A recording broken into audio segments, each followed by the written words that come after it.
নমস্কার, আপনারা সবাই কেমন আছেন? আশা করছি আপনারা খুব ভালো আছেন। আজকে শনিবার, এখন সন্ধ্যে ৭টার মতন বাজে। আজকে রাতের ডিনারের প্রিপারেশান চলছে। এখন শনিবার মানে চিকেন খাওয়ার দিন একটা, যেহেতু সানডে ছুটি থাকে।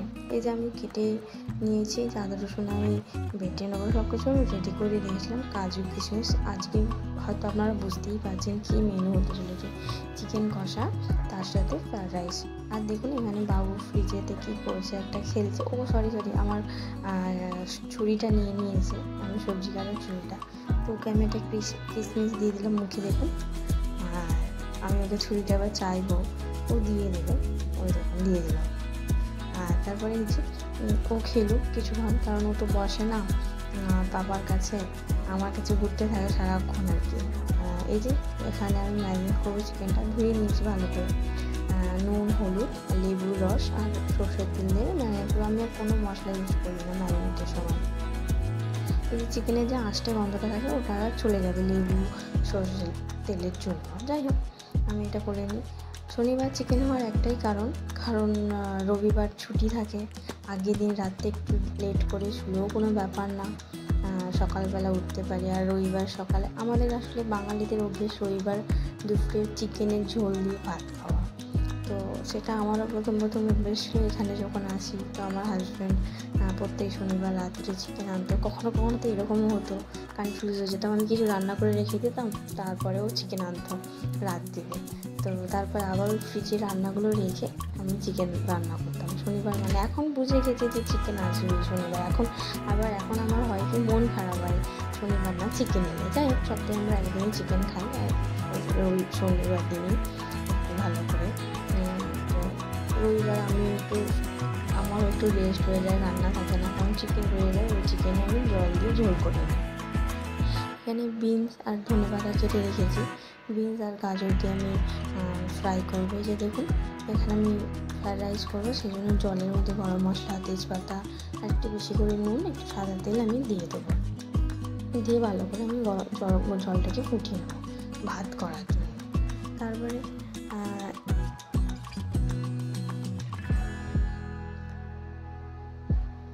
দেখুন আমি একটু বেশি করেই সাদা তেল দেবো। সাদা তেলটা দেওয়ার কারণ হচ্ছে এই, ভাতগুলো যখন হয়ে আসবে না, একটার সাথে একটা লেগে থাকে না। আমি এটা জানতাম না, আমি অনেক ভিডিও দেখে এটা জেনেছি। তো এখানে আমি গরম তেলের মধ্যে চিকেন রান্না করবো, তেলের মধ্যে গরম মশলা, ফোড়ন আর পেঁয়াজ দিয়ে দিয়েছি। ভাজা হয়ে গেলে আমি আদা রসুন। দেখুন এখানে আমার ছেলে কী করছে, ও একদম ওর বাবার কাছে থাকে না। আমি রান্না করলে ও এখানে বসে থাকবে, আমার পায়ে ঘুরবে। আর এই যে পেঁয়াজটা ভাজা যখন হয়ে আসবে, আমি আদা রসুনটা দিয়ে দেবো। আমি যেহেতু কাঁচা লঙ্কা পেস্ট করে দিই, কারণ আমি কাঁচা লঙ্কা গোটা দিই না, ভালো লাগে না, মুখে পড়ে, সেই জন্য আমি কাঁচা লঙ্কা পেস্ট করে দিই। আর কাঁচা লঙ্কার জন্য মনে হচ্ছে আদা রসুনটা যেন অনেকটা বেশি, কিন্তু এটা কাঁচা লঙ্কা। যাই হোক, হ্যাঁ, আমি আদা রসুনের মধ্যে কিছুটা এলাচ দিয়ে দিয়েছিলাম, তাহলে গন্ধটা না খুব ভালো আসবে। আর এদিকে দেখুন আমি ভাতের জলটাও বসিয়ে দিয়েছি, প্রায় ফুটে এসেছে। এবার আমি এর মধ্যে চালটা আগে থেকে ধুয়ে ভিজিয়ে রেখেছিলাম আধা ঘন্টা ভিজিয়ে রাখলে চালটা ভাঙে না, শক্ত থাকে আর খুব সুন্দর ভাত হয়।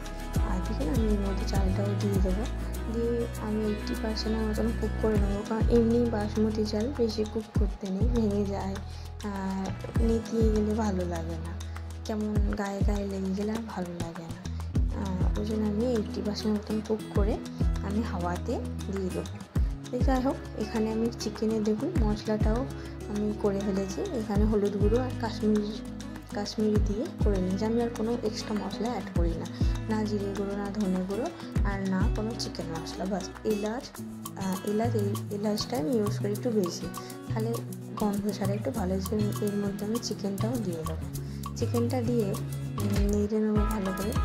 অনেকক্ষণ ধরে, প্রায় 40 মিনিট, যেহেতু জল দিয়ে রান্না করবো না, তাই একদম স্লো আঁচে 40 মিনিটের মতন আমি এখানে চিকেনটা কষাতে থাকবো। আর আমি আলু ফ্রাই করি না, আমি কাঁচা আলু দিয়ে চিকেনের সাথে কষালে যে চিকেনের যে মশলাটা আছে না, ওই আলুর ভেতরে ঢুকলে খুব টেস্ট লাগে। যাই হোক, এখানে আমি দেখুন একটুখানি জল দিয়ে, একটুখানি একদম সামান্য জল দিয়ে দেবো। ওই যে চিকেনটা যে ম্যারিনেট করে রেখেছিলাম ওটা একটু লেগে আসে তেলগুলো, তো সেইটাই একটু জল দিয়ে বাস আমি চিকেনের মধ্যে দিয়ে এবার আমি নাড়তে থাকবো। কিছুক্ষণ পরে নাড়তেই থাকবো, তারপরে কষানো হয়ে যাবে। এখানে চিকেন কিংবা মাছ খুব একটা যে স্বাদের হয় এরকম না। আমাদের কলকাতাতে যেমন খুব সুন্দর স্বাদের হয়, এখানে সেরকম হয় না। আর যাই হোক, তাই জন্য একটু বেশি করে পেঁয়াজ টমেটো দিতে হয়। আর এই যে দেখুন আমি ভাতটাও নামিয়ে নিয়েছি, কী সুন্দর ভাতটা হয়েছে না? এই যে আলুগুলো এখানে দিয়ে দিয়েছি, এই দেখুন কী সুন্দর ভাতগুলো হয়েছে, একদম পুরো শক্ত শক্ত, একটার সাথে একটা লেগে নেই। এগুলোকে আমি এবার ঠান্ডা করতে নেবো, কারণ গরম গরম যদি আমি করে ফেলি তাহলে ভাতগুলো পুরো নরম হয়ে যাবে, একদম ভেঙে যাবে। এইগুলো আমি এবার দেখুন চিকেনটাও আমার কষানো হয়ে গেছে। আমি আর কোনো ভিডিও করতে পারিনি, এর মাঝখানে আমি রান্না করতে করতে বাবুকে খাওয়াচ্ছিলাম, তো আমি আর কোনো ভিডিও বানাতে পারিনি। যাই হোক, এখানে আমি ফ্রায়েড রাইসটাও বানিয়ে নিয়েছি, কাজু কিশমিশ ভেজে ঘিয়ের মধ্যে, বিনস গাজর ভেজে আমি ফ্রায়েড রাইসটাও বানিয়ে নিয়েছি, খুব টেস্ট হয়েছিল। যাই হোক, খাওয়া দাওয়া আমরা করেছিলাম, আর স্যালাড তো থাকবেই। খাওয়া দাওয়ার পরে তো জানেন কিচেন পরিষ্কার করতে হবে, অলরেডি লেট হয়ে গেছে, 10:30 বেজে গেছে, দেখুন কিচেন ক্লিনটা করে নেবো।